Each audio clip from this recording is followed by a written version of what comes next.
Bien, como bien indicaba Sandy antes de ir a la pausa, miércoles de entrevista tenemos ya en el estudio a Max Santa Cruz, a quien tengo el gusto de decirle buenas noches, gracias por abrir el espacio en tu agenda y compartir con nosotros. Bienvenido, Max, buenas noches. Muy agradecido de estar nuevamente acá con ustedes, nuevamente de regreso con Sandy acá de sus vacaciones, Fernando por supuesto, y a la audiencia de TN23 a la medida, muy buenas noches.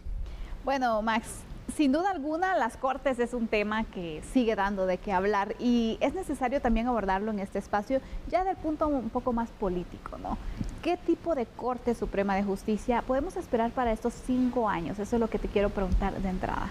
Bueno, de partida tengo que ser consecuente con lo que he estado analizando y he tenido la oportunidad de hacerlo incluso la semana pasada acá.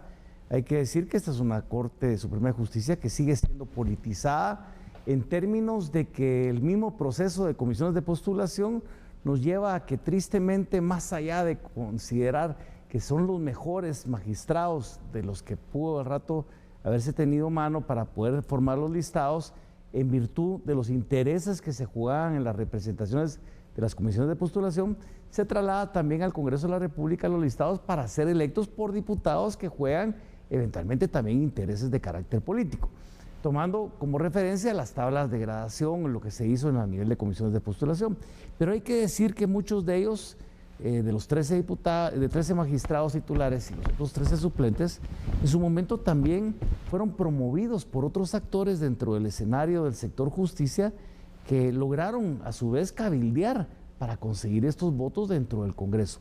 Yo quisiera pensar de que más allá de las razones o la forma en la que llegaron a ser electos magistrados, podrían ellos a partir de su investidura, de su juramentación, empezar a tomar una acción mucho más independiente para precisamente cambiar el escenario del sector justicia a nivel de Guatemala. Sin embargo, todavía hasta que no hayan expresiones contundentes sobre algunas decisiones, pensaría que el entorno, por el mismo proceso de elección de los magistrados, tiene elementos o componentes políticos de mucho peso que pueden de alguna forma marcar la tendencia de algunos de los magistrados a la hora de tomar decisiones sobre su quehacer a nivel de la Corte Suprema de Justicia. Uno de los puntos que se esperaba dentro de la sociedad guatemalteca era tener ya al presidente o presidenta de la Corte Suprema de Justicia que surgiera obviamente de esa votación y ponerse de acuerdo de los 13 magistrados, las 2/3 partes se necesitan de los votos, 9, y no se logró en esa primera reunión, ese primer consenso. ¿Esto qué opinión te merece? Bueno, recordemos que habían 2 candidatos para presidir la Corte Suprema de Justicia, o por lo menos se mencionaba 2, uno del magistrado Lucero y el otro del magistrado Corado.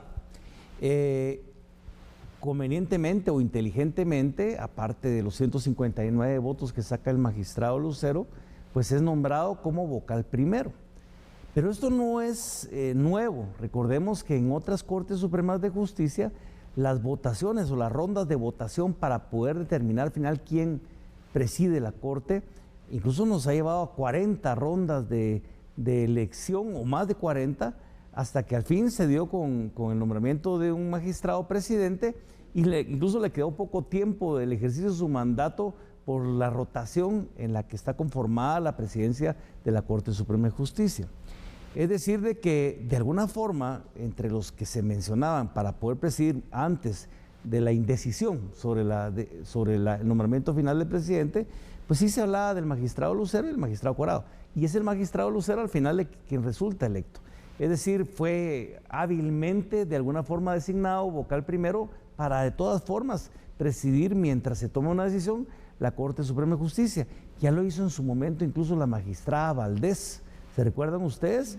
Y esa temporalidad dentro de su nombramiento como vocal primero le permitió presidir la Corte durante 4 años. Claro, totalmente.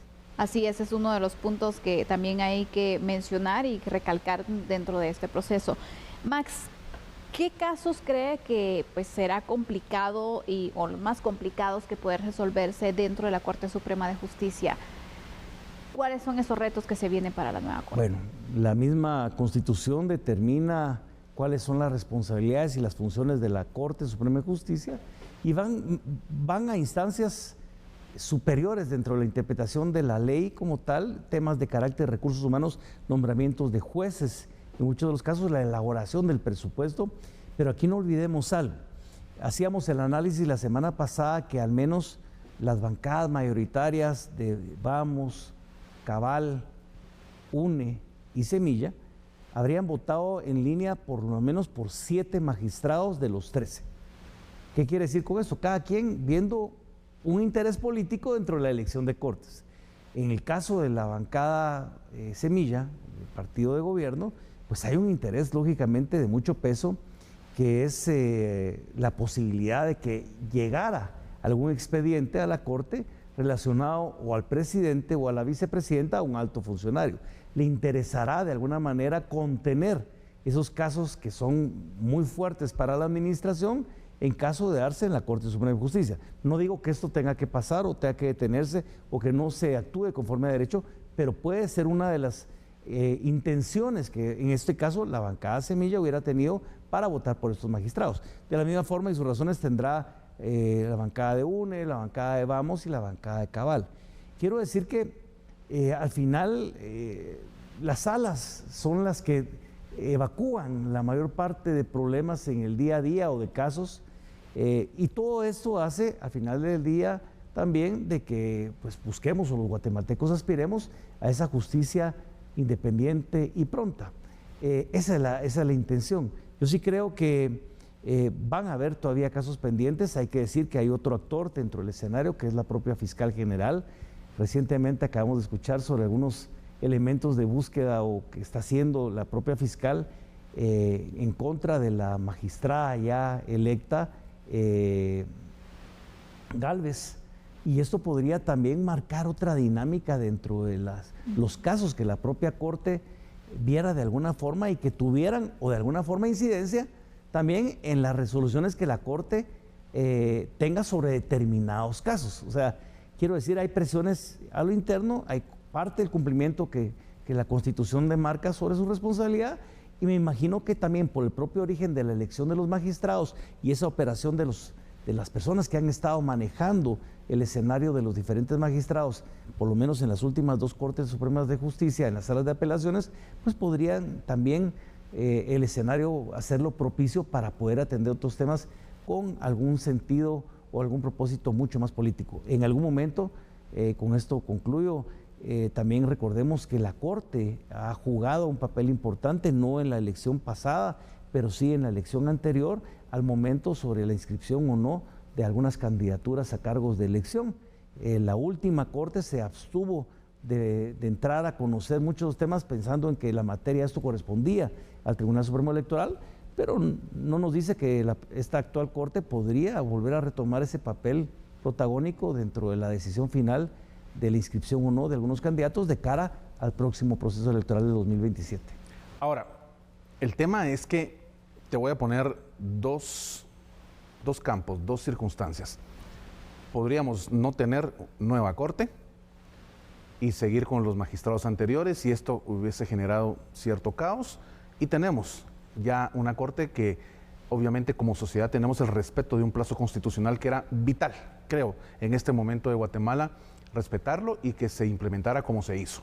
¿Qué opinión te merece esa comparativa? Bueno, sin duda hay que empezar de que después de lo que vivimos en la anterior Corte sobre la prórroga dentro de su mandato, excediendo incluso el término constitucional, pues era de generar preocupación. El haber cumplido tal vez con la resolución de la Corte de Constitucionalidad para que se eligiera la Corte el 13 de octubre como fecha máxima, pues podríamos dar un paso hacia enfrente. Sin embargo, es peligroso también normalizar que lo que debería hacer y darse entre el cumplimiento de los mandatos lo veamos como algo excepcional. Pero en las condiciones actuales entiendo cuál es el sentido de tu pregunta. Pareciera ser que sí, tenemos que decir, bueno, aquí vamos bien. Ahora, yo creo que el gran desafío de la actual Corte, incluso del Congreso de la República, entre los que eligieron y los que fueron electos, es también el venir y decir si tienen la voluntad política para poder reformar el sistema de justicia. Hay una iniciativa, incluso algún diputado mencionó sobre que, bueno, miren, el sistema de comisiones de postulación ya caducó. ya no podemos dar más con esto, ok, perfecto. ¿Ustedes van a cambiar el sistema de postulación? No, podríamos esperar que la actual Corte tuviera la voluntad por tener la potestad de tener iniciativa de ley, de que ellos propusieran, por ejemplo, la reforma a la ley de comisiones de postulación. ¿Será entonces que la Corte Suprema de Justicia en esa el primer desafío dentro de su gestión podría animarse a dar ese paso para poder modificar lo que les llevó a ellos mismos a ser electos? Esa es la gran pregunta. Y después ver si los diputados estarían dispuestos a cambiar. Hay quienes también incluso promueven una reforma constitucional, pero también señalan de que tal vez no es la mejor legislatura para hacerlo, que el nivel de diputados. Esa es la clásica también, claro, tema o dilema que tenemos los guatemaltecos, de que cuándo es el momento idóneo. Creo que nunca vamos a alcanzarlo. Totalmente de acuerdo. No es ahora, será mañana, y al final de cuentas es nunca. Y yo creo que sí tenemos que sentarnos los guatemaltecos a definir qué es lo que queremos en este futuro. Queremos una justicia pronta, queremos una justicia independiente, que es fundamental, y para eso tenemos los ciudadanos también que reclamar y exigir de quienes han sido nombrados para ejercer su función al frente de una Corte Suprema de Justicia o el Congreso, de que atiendan esa demanda de la población, de que queremos un sistema de justicia que funcione. Y ambos tienen esa responsabilidad en las manos y el desafío de poder cumplirlo. Sin duda alguna son muchos los retos que tiene esta nueva Corte Suprema de Justicia. Estaremos siempre abordando y pendientes del desarrollo también. Así que, Max, gracias por siempre acompañarnos. Un miércoles de analizar este punto desde el lado político también, y siempre es un gusto poder compartir contigo estos temas. A usted siempre agradecido por el espacio y la oportunidad, y es un verdadero gusto dirigirnos a todos quienes nos observan desde casa. Buenas noches, Max. Y yo también despido a Fernando, con quien, por supuesto, tenemos aquí diversos temas. Hoy estuvimos hablando sobre la situación de pobreza en el país. Y pues bueno, un gusto siempre compartir contigo, Fernando. Que descanses. Sandy, el honor es para mí. Amigo y amiga televidente, buena noche. Que tenga un descanso reparador. Y mañana cita nuevamente acá en punto a las 9 en A la Medida. Nosotros vamos a la pausa. Ya regresamos con otras noticias.